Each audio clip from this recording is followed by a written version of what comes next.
suñu sëriñ bi mu def li nga xamante ni moom la ñuy waajaloon rek ba beneen yoon. bismillah ñoo ngi door di sant Yàlla mi buur.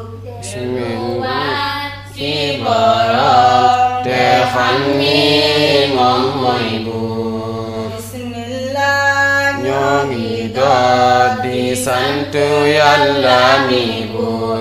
delluwaat ci borom te xam ni moom mooy buur. la place de l'enfant dans la religion.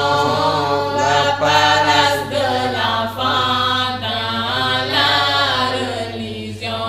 yow mi bëgg a xam sa diine tappel yow de li may wax. yow mi bëgg a xam sa diine tappel yow de li may wax. Prestige lay Amen. Prestige lay Amen. La place de l'enfant dans la religion.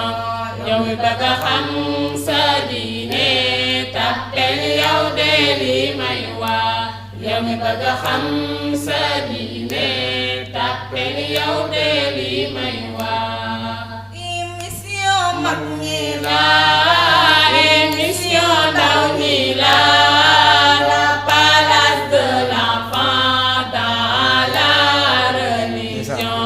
yow mi bëgg a xam sa diine tappel yow de li may wax. yow mi bëgg a xam sa diine tappel yow de li may wax.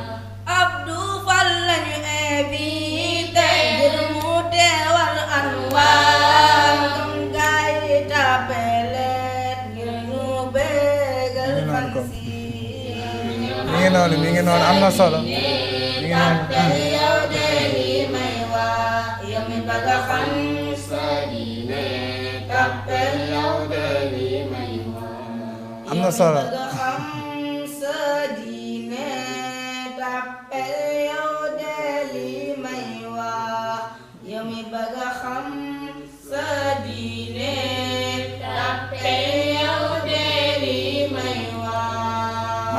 macha allah Daouda cassette bi da nga ciy jënd ngir ne am na solo sa xarit lañ ko way man lañu way kon dañ leen di santaat bu baax waa Anwarul Xulub ñi ngi noonu nekk ay jàmbaar lool di wax ñëpp ñu bàyyi leen xel ngir ni seen liggéey moom wax dëgg yàlla li firndeel na lu bëree bëri ay ndaw lañ yoo xamante ni fii lañ nekk di liggéey bu am solo di liggéey lislaam waaye di liggéeyal ñi nga xamante ni ñoo yarkat ñi nga xamante ni ñoo nekk ci biir société bi te bëgg seen i njaboot rek baax di leen wan yoon waaye di ko jaarale ci ñi nga xamante ni mooy Oustaz Mouhamed Ndoye Diouf moom di suñu sëriñ di sëriñu Daouda ma lay taxaw moom it mu nekk jàmbaar di suñu soppe di suñu sëriñ di suñu lépp xanaa di leen jox dig daje ba benn semaine rek incha allah ñi ànd ak yéen ci beneen façon ak inna allaha ashtara min almu'minina anfusahum wa amwalahum bi anna lahumul